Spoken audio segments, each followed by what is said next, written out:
Hi friends, welcome to Aachi's scookworld. ഞാനിന്ന് തയ്യാറാക്കുന്നത് ഒരു പള്ളിപ്പാളയം ചിക്കൻ എന്നാണ്. പള്ളിപ്പാളയം എന്ന് പറയുന്ന സ്ഥലം നമ്മൾ തമിഴ്നാട്ടിലെ ഈറോഡിനടുത്തുള്ളൊരു സ്ഥലമാണ്. അവിടെ അവരുടെ ഒരു വളരെ സ്പെഷ്യൽ ആയിട്ടുള്ളൊരു ചിക്കൻ റെസിപ്പിയാണ് ഈ പള്ളിപ്പാളയം ചിക്കൻ എന്ന് പറയുന്നത്. ഇതിൻ്റെ പ്രത്യേകത എന്ന് പറയുന്നത് ഇതിൻ്റെ അകത്ത് ഒരുപാട് മസാല ഒന്നും ചേരുന്നില്ല. തേങ്ങാക്കൊത്താണ് ഇതിൻ്റെ മെയിൻ ഒരു സ്പെഷ്യാലിറ്റി എന്ന് പറയുന്നത്. അപ്പോൾ ഇതെങ്ങനെ തയ്യാറാക്കുന്നതെന്ന് നോക്കണ്ടേ? അപ്പോൾ അതിനായിട്ട് എൻ്റെ ഈ ചാനൽ ഇതുവരെയും സബ്സ്ക്രൈബ് ചെയ്യാത്തവർ തീർച്ചയായിട്ടും സബ്സ്ക്രൈബ് ചെയ്യുക. അതിൻ്റെ കൂടെയുള്ള നോട്ടിഫിക്കേഷൻ ബെൽ ക്ലിക്ക് ചെയ്യുക. ആ ബെൽ വരുന്ന ഓപ്ഷനിൽ ഓൾ എന്നുള്ള ഓപ്ഷൻ പ്രസ് ചെയ്യുക. എൻ്റെ ഈ വീഡിയോ നിങ്ങൾക്ക് ഇഷ്ടപ്പെട്ടാൽ ലൈക്ക് ചെയ്യുക, ഇഷ്ടപ്പെട്ടില്ലെങ്കിൽ ഡിസ്ലൈക്ക് ചെയ്യുക. നിങ്ങളുടെ വിലയേറിയ കമൻസും സജഷൻസും താഴെയുള്ള കമൻറ്റ് ബോക്സിലും ഇടാൻ മറക്കണ്ട.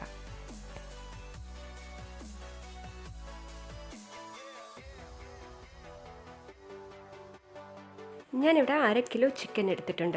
ഇതിപ്പോൾ ഞാൻ എല്ലാം കൂടെ ചേർത്തിട്ടുള്ള പീസുകളാണ് എടുത്തിട്ടുള്ളത്. നിങ്ങൾക്ക് ബോൺലെസ് ആയിട്ടുള്ള പീസ് മതി, അങ്ങനെ എടുക്കാം. ചെറിയ പീസായിട്ട് എടുക്കണമെന്നേ ഉള്ളൂ. ഇനി ഇതിൻ്റെ മെയിൻ ഇൻഗ്രീഡിയൻ്റ് എന്ന് പറയുന്നത് കൊച്ചുള്ളിയാണ്. കൊച്ചു ചുമന്നുള്ളി, ഇത് വളരെ ചെറുതായിട്ട് അരിഞ്ഞതാണ്. ഞാൻ 30 മുതൽ 35 കൊച്ചുള്ളി എടുത്തിട്ടുണ്ട്. പിന്നെ 1 table spoon ginger garlic paste. ഇനി മെയിൻ ഇൻഗ്രീഡിയൻ്റ് എന്ന് പറയുന്നത് വറ്റൽമുളകാണ്. ഞാൻ 8 വറ്റൽമുളക് എടുത്തിട്ടുണ്ട്. അപ്പോൾ എരിവ് അനുസരിച്ചിട്ട് വേണം നിങ്ങൾ വറ്റൽമുളക് എടുക്കാനായിട്ട്. എനിക്കിത് നല്ല എരിവുള്ളതുകൊണ്ടാണ് ഞാൻ 8 എടുത്തത്, ഇല്ലെങ്കിൽ 10 12 എടുക്കാം. ഇനി എടുത്തിരിക്കുന്നത് തേങ്ങയാണ്. തേങ്ങ നീളത്തിന് അരിഞ്ഞു വെച്ചിട്ടുള്ള തേങ്ങയാണ് എടുത്തിരിക്കുന്നത്. ഇത് കുറച്ചും കൂടെ ടേസ്റ്റ് കൂട്ടാൻ വേണ്ടിയിട്ട് തേങ്ങാക്കൊത്ത് ചേർത്ത് കൊടുക്കും. ചെറുതായിട്ട് അരിയണമെങ്കിൽ ചെറുതായിട്ടും ഇട്ട് കൊടുക്കാം. പിന്നെ 3 തണ്ട് കറിവേപ്പില എടുത്തിട്ടുണ്ട്. കറിവേപ്പില ഇതിൻ്റെ ടേസ്റ്റ് കൂട്ടും. അപ്പോൾ കുറച്ച് കൂടുതൽ ചേർക്കണമെന്നുള്ളവർക്ക് കൂടുതൽ ചേർക്കാം. ഞാൻ 3 തണ്ട് എടുത്തിട്ടുള്ളൂ. അപ്പം ഇനി ഇതെങ്ങനെ തയ്യാറാക്കുന്നതെന്ന് നോക്കാം. അപ്പോൾ ആദ്യം തന്നെ ചിക്കനിലേക്ക് ഞാനൊരു 1/4 ടീസ്പൂൺ മഞ്ഞൾപ്പൊടിയും ഉപ്പും പിന്നെ അതേപോലെ ജിഞ്ചർ ഗാർലിക് പേസ്റ്റ്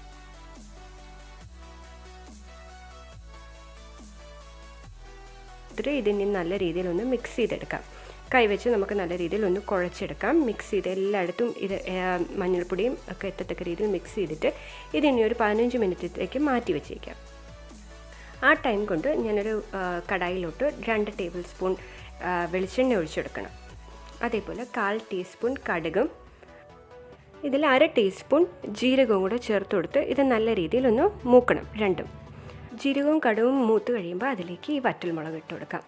എരിവ് കൂടുതലാണെങ്കിൽ നിങ്ങൾക്ക് ഈ വറ്റൽമുളക് കട്ട് ചെയ്തിട്ട് അതിൻ്റെ അകത്ത് അരി കളയാം കേട്ടോ. എന്നിട്ട് ഇനി ഇതിൽ കറിവേപ്പിലയും കൂടെ ഇട്ട് ഇതൊന്ന് ചെറുതായിട്ടൊന്ന് നല്ല രീതിയിൽ മൂക്കണ്ട, ആ ചുമന്ന കളർ മെയിൻറ്റെയിൻ ചെയ്തുകൊണ്ട് തന്നെ നമുക്ക് അതൊന്ന് ഇളക്കി കൊടുക്കാം. ഒന്ന് ആ എണ്ണയിൽ ചെറുതായിട്ടൊന്ന് വറുത്ത് കിട്ടുന്നവരെ. ഇനി അതിലേക്ക് തേങ്ങാക്കൊത്തും കൂടെ ഇട്ട് കൊടുക്കാം. ഇനി ഇത് കുറച്ച് നേരം നല്ല രീതിയിൽ ഇളക്കി കൊടുക്കുക. ആ തേങ്ങാക്കൊത്ത് അങ്ങ് ഗോൾഡൻ ബ്രൗൺ ഒന്നും ആകണ്ട, പക്ഷേ എന്നാലൊന്ന് ആ എണ്ണയിൽ കിടന്നൊന്ന് മൂക്കുന്നത് വരെ നമുക്കിതൊന്ന് നന്നായിട്ട് ഇളക്കി കൊടുത്തുകൊണ്ടിരിക്കാം. അപ്പോൾ ഇതിൻ്റെ മെയിൻ ഇൻഗ്രീഡിയൻ്റ് ആണ് ഈ വറ്റൽ. ഇതിലിനി മുളക് പൊടിയൊന്നും ചേർക്കുന്നില്ല കേട്ടോ. അതിനാണ് വറ്റൽമുളക് ചേർക്കുന്നത്. എരിക്ക് വേണ്ടിയിട്ട് വറ്റൽമുളക് മാത്രമേ ഇതിൽ ചേർക്കുന്നുള്ളൂ. അപ്പോൾ ഈ തേങ്ങാക്കൊത്തും വറ്റൽമുളകും കറിവേപ്പിലയും നമുക്ക് ആ എണ്ണയിൽ കിടന്ന് ഒന്ന് നല്ല രീതിയിൽ മൂത്ത് കിട്ടി ആ ഒരു മണം വരണം. ആ ഒരു പച്ച മണമൊക്കെ മാറിക്കിട്ടണം. ഇനി അതിലേക്ക് കൊച്ചുള്ളി ഇട്ട് കൊടുക്കാം.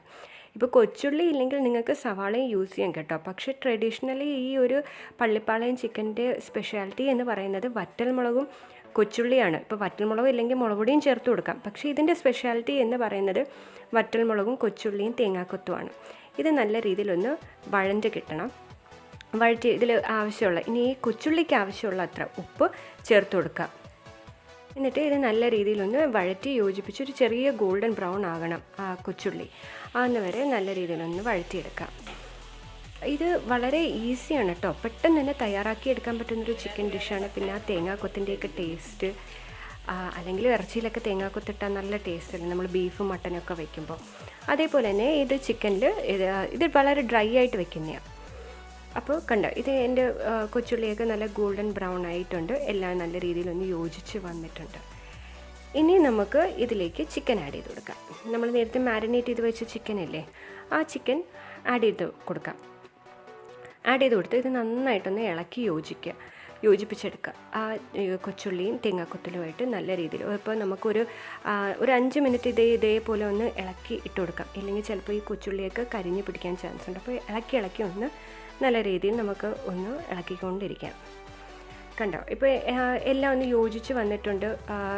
അപ്പോൾ ഇനി ഇത് നമുക്ക് ഇതിൻ്റെ അകത്തോട്ട് ഒരു 1.5 ടീസ്പൂൺ മല്ലിപ്പൊടി ചേർത്ത് കൊടുക്കാം. മല്ലിപ്പൊടി ചേർത്ത് കൊടുത്തിട്ട് ഇളക്കി കൊടുക്കാം. ഞാൻ പറഞ്ഞു ഇതിൻ്റെ അകത്ത് മുളക് പൊടി ചേർക്കുന്നില്ല, വേറെ എരിവിന് വേണ്ടിയിട്ട് ഒന്നും ചേർക്കുന്നില്ല, നമ്മൾ വറ്റൽമുളക് മാത്രമേ ചേർക്കുന്നുള്ളൂ.